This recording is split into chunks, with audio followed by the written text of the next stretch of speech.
Hi, everybody. We were having some technical issues. We're 6 minutes late, and I'm here every single Thursday at 1 o'clock to talk to you about real estate and how you can make your real estate career just blossom. This is 3 Agent. A lot of great agents come and share their knowledge with you. Daniel Beer, Kyle Whistle, Tino Call, Amy Wienans, and moi. And if you have a question, I hope you'll just type it in. I don't like to feel like I'm here alone, and I don't want to talk at you. I'd rather talk with you. So today we're talking about talking to sellers after the new rules have been installed in our real estate community. So I'm going to go over all that, but please join in and give me some of your comments, some of your concerns. But, before I even talk about a listing presentation and including a conversation about the new rules with any prospective home seller, I want to talk to you about how you approach your real estate career and give you about 4 or 5 things that I think are really critical that it's easy to forget, because every single day in your real estate career, I got to ask you, what do you bring to the table? And most people have the ability to brighten up just the darkest of days. And it's really you that adds the sparkle to this business and to other people's lives as you're helping them. And it's your sparkle to yourself, to others.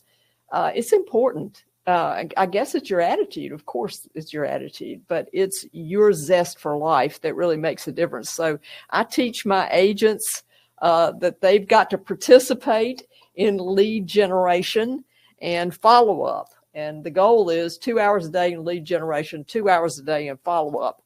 And if you do that, sometimes it can get monotonous and people forget their sparkle and their shine.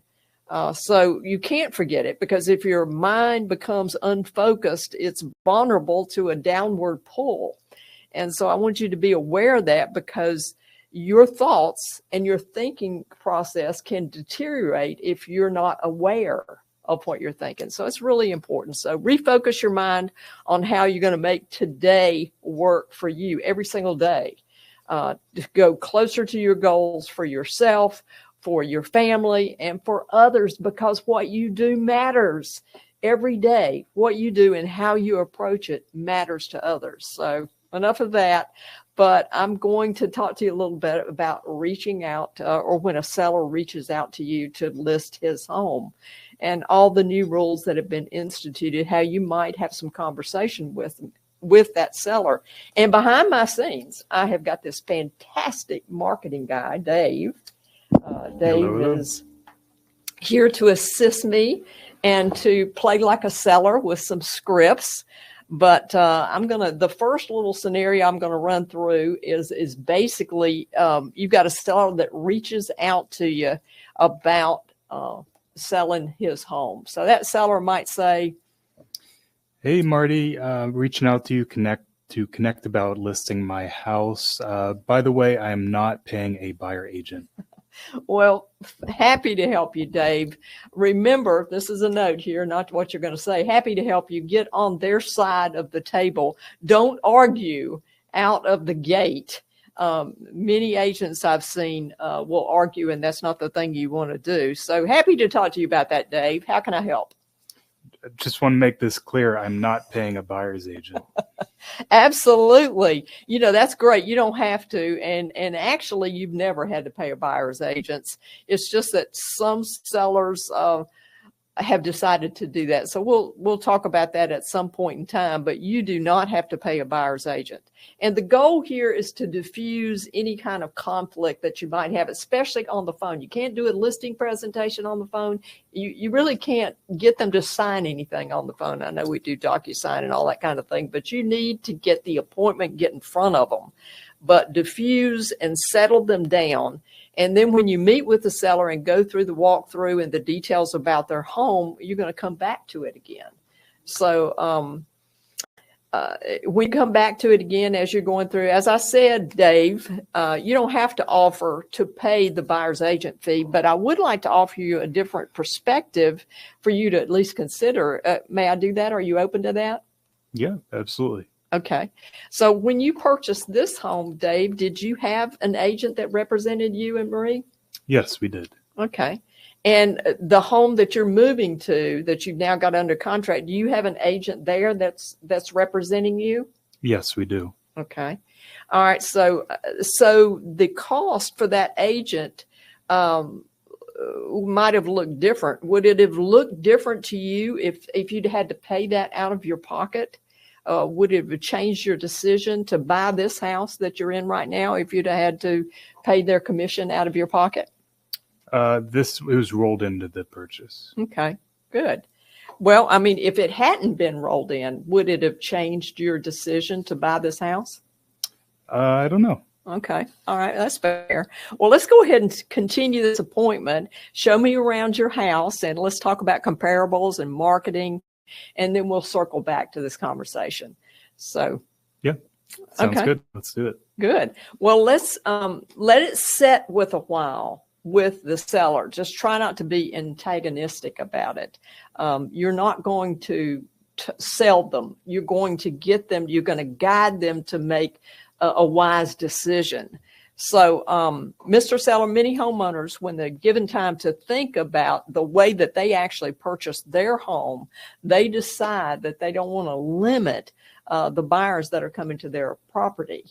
And that's one of the things that I would talk about. But then I want to talk to you about what I'm really doing. I'm setting up a partnership.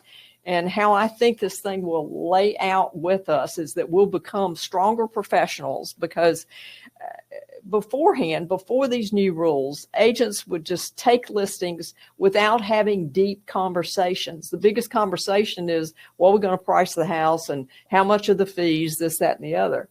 But what you really want is a partnership. You want a partnership with you and the seller. And we owe them a lot of communication. And guess what? They owe us communication in return. So the expense to market a home right now is very high, to do a really good job as a listing agent. So that's the reason I would have that conversation with them, and I'd tell them, I want to create that partnership because most sellers, sadly, love to hear what they want to hear, but they not necessarily want to hear the truth of the market. And we're eyeball deep in sales. We sell sell a home once a day, or more than that, twice on Sunday, I always like to say. So ask yourself, as your listing agent, as you're considering listing this home, ask yourself if you want to partner with somebody who is not willing to invest in the sale of their home. I know it's a hard conversation to have, but you need to know that before you go forward, because you want to have a good experience for them and a good experience for you. And I've been around listings way too long to tell you that if you don't set it up right at the beginning, a lot of things can go wrong if you don't have enough conversation. So if they don't offer compensation to the buyer's agents, I'd be asking myself, how many showings will be limited? How many will I lose if this seller decides not to offer any compensation? But I can tell you for sure, and actually have a folder that I would take to me with a listing. And I've been collecting things that come to me by email, and those things are from builders and actually from agents also, sharing by email what compensation they are paying to a buyer's agent. And there's a lot of them out there that are paying compensation plus bonuses. So the market is really changing from what it used to be. So I never want to be in a state where I'm absolutely desperate for a listing. I don't want it to be a poor experience for them or for me. So they have to be comfortable with me, and I've got to be comfortable with them. And that's what I want you to do. I want you to have where you have a common goal with this seller, to link arms and to get this house sold for the shortest amount of time and for the most money. And I know the ways to do that. And if I can have that conversation with the seller, I think they're going to understand. So as a top agent, when I'm sitting with a prospective home seller, I'm asking, what else will they not take my counsel on if they decide not to pay compensation? So what else? And I'm asking, should I even take this listing? And that's really important to me. And I think sometimes we can get too desperate in this business. So we know that the first few days on the market, on the active market, after you've done a lot of pre-launch strategy to get that house ready for market and you then open the doors, we know that that's the highest impact that you're going to have with the market as a whole. So if you're in a conversation with a seller and the seller says, oh, we'll talk about this later if we don't have showings, then you've missed that grand entrance to the market, because every single day I get calls from buyers agents before they show my listings. And what are they asking me? They're asking me, are you paying compensation? Is the seller paying? Not you. Is the seller paying compensation? And then they're asking me how much that compensation is. So we usually have the seller to sign a 220 form stating that they will. And I can share that with them with confidence because the seller's decided up front and we've had these deep kind of conversations. So those are a couple of things that I think about when I'm taking a listing. You know, our current market is not one exactly the way it was during the unicorn years when houses were just flying off the shelf. And this is happening not only in our market, but across the country. You know, if you've read the TAR report lately, you know that inventory is increasing. So more homes are coming to market. Builders, what do they do towards the last 6 months of the year? They start putting bonuses on there. They start doing all kinds of incentives. And what do resale homes, what is their major competition? And I would say that one of their major competition is new construction. So people love to do business with professionals. So have those conversations about the partnership that you would like to create. You might say something like, you know, I would love to partner with you to sell this home. I love this home. I know I can get you top dollar for it, but it's already a red flag if you're not going to listen to some of the advice that I know will help us get the most offers and the highest price. So I don't think there's anything wrong with telling a seller that you have reservations about working with them. So this is, you might tell them, this is the way it's not that I want to offer buyer's agent compensation. It's that I want to get the most eyes on this house. I want to get you the most offers and I want to get you the highest price. And I know the ways to do that. So the biggest frustration you can have as a home seller is sitting here a week without showings. I mean, it feels like an eternity when your house is fixed up and you have to keep it fixed up for showings. So I want it to sell quickly out of the gate. I know those stats. So I think too many agents are taking listings without having those deep preparation conversations with the sellers. And a great listing agent is going to have enough boots on the ground. They're going to know what's happening in real estate enough to be able to have that conversation with a home seller. So a specialist, and I am a listing specialist, can explain the value of a buyer's agent compensation. So I'm going to do one more role play with my friend Dave. And this one is going to be, I'm walking up to the house and the seller has opened the door and he's going to say, "Hey, Marty, welcome into my beautiful one-of-a-kind home." And isn't that the truth? Thank you so much. This is the most beautiful home I've ever come into. Thank you for inviting me to your home. Yeah, absolutely. So I just want to start off saying I'm reading the headlines and I'm seeing that I don't have to pay a buyer's agent fee. And that's great. I'm not going to do that. Well, you're right. Those headlines are everywhere and you are correct. You don't have to do that. And the reality is you've never had to do it before. It's always been a negotiable fee and a strategy that some sellers choose in order to help sell their home. But tell me, what have you been reading? Yeah, I mean, I'm seeing a lot of headlines. All the headlines are saying, you know, I don't have to do it. So why am I really going to shell out an extra 30% when I don't have to? Well, yeah, you're correct. You don't have to do that. And it is an option that you might choose. So talk me through when you purchased this home. Did you have an agent that represented you when you bought this house? Yes, I had a buyer agent. Okay. Did you pay for that buyer agent out of your pocket? No, I did not. Okay. So it was rolled into the purchase of your home from the seller side, probably. I think so, yes. Mm-hmm.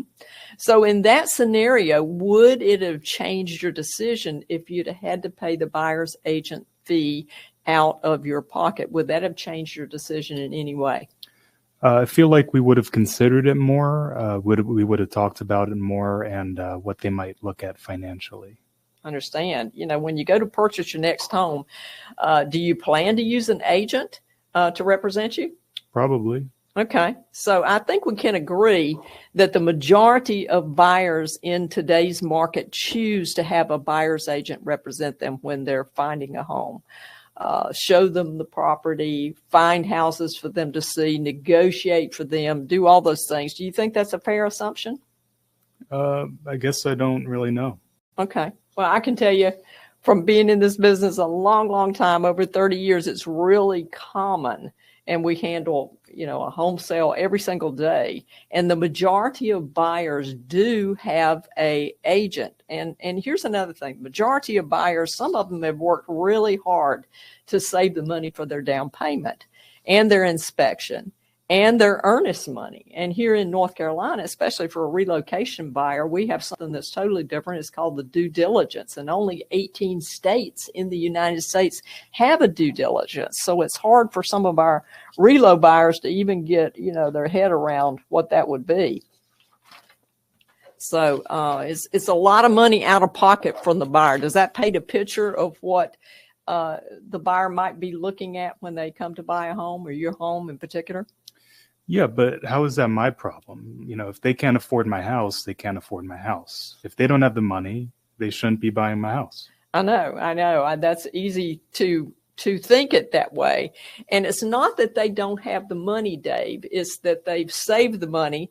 They have the ability to buy the house.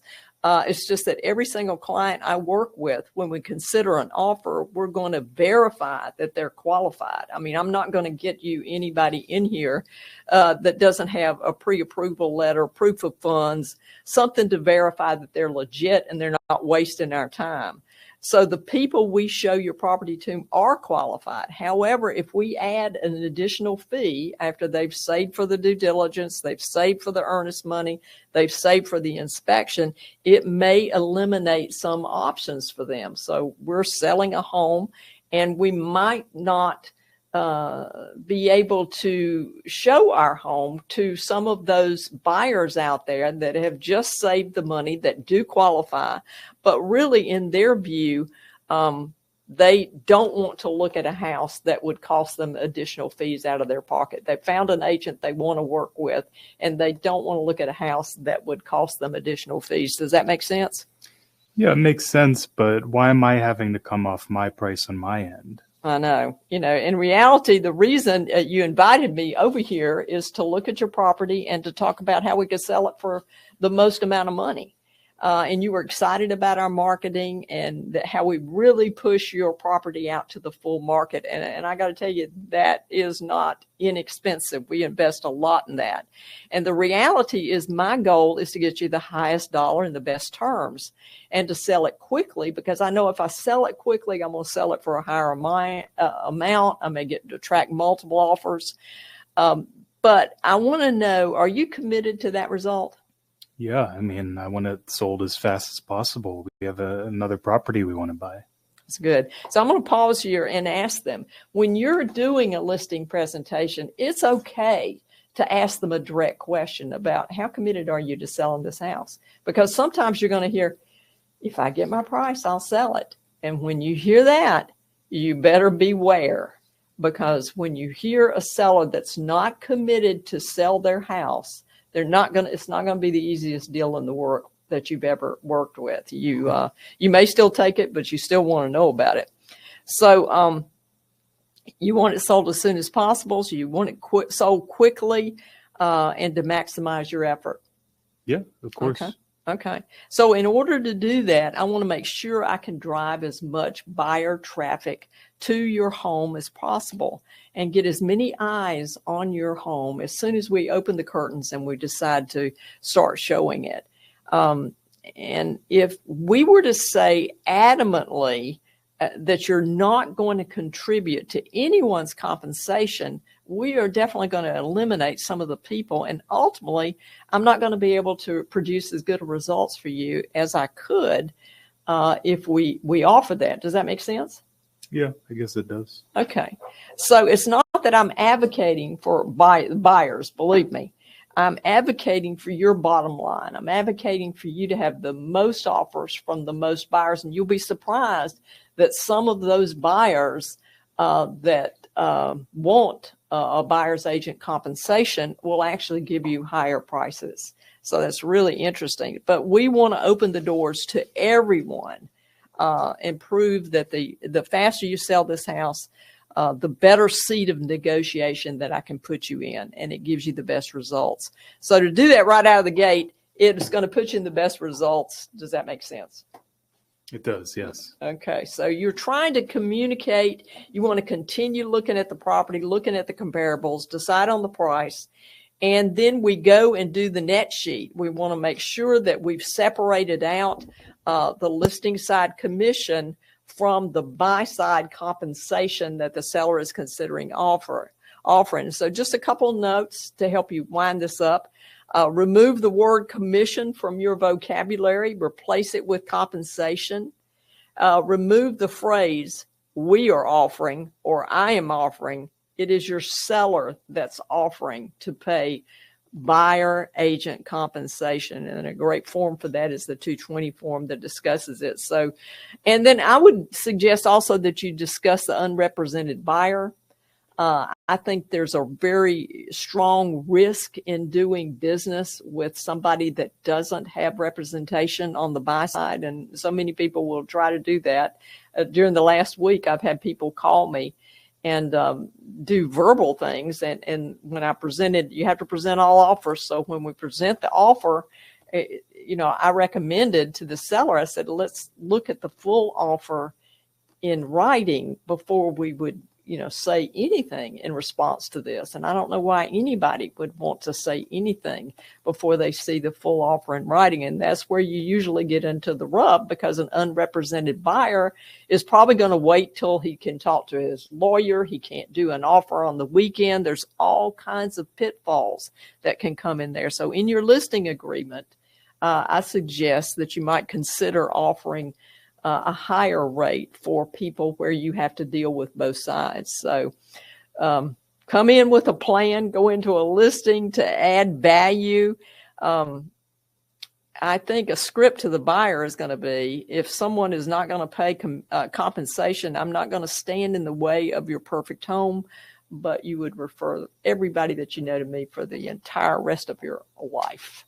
And I think that's a good thing. And when buying a for sale by owner, the seller has no ethical requirements to disclose a lot of details to you. And that can be a problem also. So dealing with unrepresented buyers and unrepresented sellers, you've got so much more liability. So go forward and beware. So agents, I want to tell you, you got this. Have deeper conversations, slow down. Don't be shy away from this topic. Hit it head on. Those are my thoughts on it. I've kind of wrapped it up. If you've got any comments or any questions, I'd love to go over them with you. Okay, chat box is open, guys. If anybody has any questions for Marty, otherwise we will wrap this up. Also, I did want to tell you, too, we've got a listing presentation we can send to you, and we'll put the information in that in chat when we hang up. But if you have any questions about talking to sellers and the new rules. All right, guys. All right. I appreciate you being here. Take care. Go out and sell something today. Let me do that, Marty. Let me jump in here, guys. So we had a good response for last week when we did the buyer presentation. Just from looking over the names of the people in here, it looks like a couple of you guys are in here too. So we're going to do the same thing again, except I want to cut down the number of people here a little bit. So here's what I'm going to do. Chat box is open. Everybody should see the little button that says chat on the video here.